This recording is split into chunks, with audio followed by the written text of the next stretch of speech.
join me for this video. In this video, we're going to be talking about relationships. I'm going to talk about how to improve the quality of your relationships, and it's going to be done with the simple step of learning to listen more to fight less. Now, relationships consist of your partner, your family, your friends, your coworkers, the people you interact with on a daily basis. Because think about it, wouldn't it be amazing if you can have less arguments, less fights with these people? And an easy way to do this is by learning to listen more. So, as a life coach, my job is to coach other people into finding their truth. So I had to learn also how to coach myself into finding my truth. And I realized I wanted to become better in my relationships because I learned in my studies that the quality of my relationships has a direct impact on the quality of my life. So I wanted to improve my relationships, but I had to figure out what was going wrong. And the first thing I had to do was I had to look inward.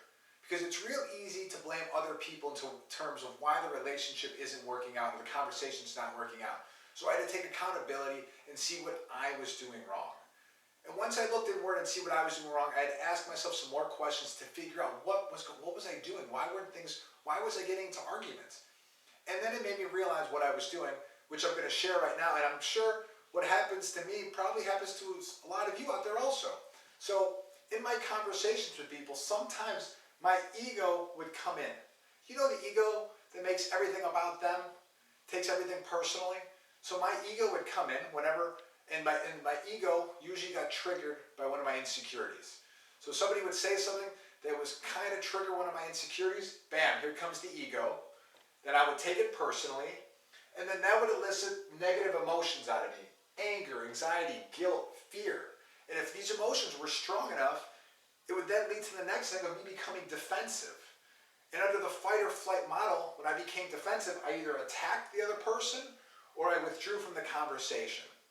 So you can tell how attacking the other person or withdrawing is not going to make the conversation flow. It's going to lead to arguments, to fights, to disagreements, to misunderstanding, to moving apart.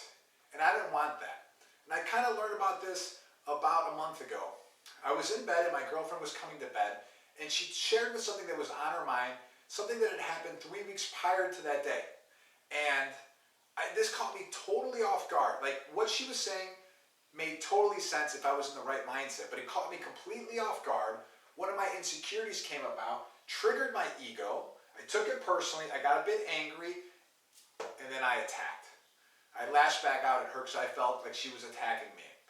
And then you can kind of see how the rest of the night went. Not good.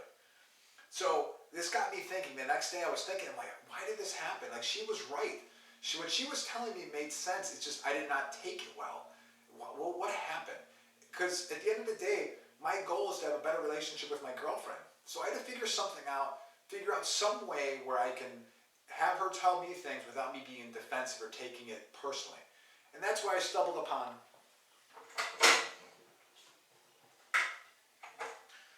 the safe zone conversation. So basically, the safe zone conversation is a conversation where two people enter into it and they're putting no egos, no emotions. You put your ego at the door and you don't become defensive, you don't take anything personally, you don't let any of those negative emotions dictate how you respond. So this is what the safe zone conversation was. So I'm going to kind of tell you exactly how I told her of how to make this possible. Now the first step is to enroll the listener, to explain to them the concept. Again, no egos, no emotions.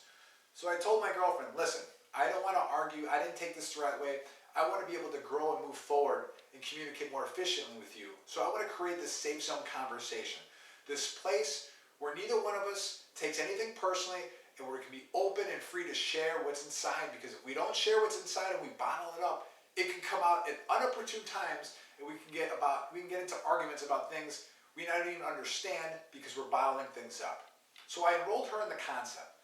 So the second step to the safe zone conversation is you have to be able to activate the conversation using words, a location, a room, some kind of symbol. The idea here is now, okay, I explained the concept to her, but now there's got to be something which signals to both of us that we're about to start the safe zone conversation. And for me and her, we use the words very simple. One of us says safe zone conversation. Both of us understand all the words that are coming out after that, those words are said. We're not taking it defensive to. We're not taking it personally. We're just going to be able to respond and not react. So now we're able to converse. We're able to both understand each other and communicate. And it leads me to the final step. Leave it in the safe zone. So once you finish talking, you hopefully should be able to at least come to some kind of resolution, or at the very least, at least understand the other person. And when you're done with the conversation, leave it there. And then continue on your day and enjoy it. Enjoy each other's company. Because the safe zone conversation is created so that one of the two can express how they feel, that you can get out of the way, you leave it there, and move on and enjoy the rest of your day. A week ago, me and my girlfriend were sitting on the couch, and she had made some kind of comment about something. I don't think she even realized what she said, but I did not like this. I took it very personally. I got real upset, and I was about to attack. I got defensive. I was about to attack, but I realized what I was trying to do. So I walk outside. I make a phone call just to get my mind off things. I come back in the room and I go, listen, I want to have a safe zone conversation with you. Then I was able to explain to her what she said, how I didn't like it. And by doing this, she was able to understand where I was coming from. And she actually said this, I couldn't believe it. Hey, I'm sorry about that. You know, it's a great feeling when your partner says you're sorry. And it was fantastic because once we resolved that issue, we were able to enjoy the rest of our day. So if you find this concept interesting, I challenge you to invite somebody that you know, somebody that you care about, in a safe zone conversation. Enroll them in the concept. Figure out a way to activate the conversation, and then when you're done, leave it there. And because at the end of the day, the whole point of this was to become a better listener by fighting less. And I think we can all do this by having safe zone conversations. Thank you so much, and I hope to see you in future videos.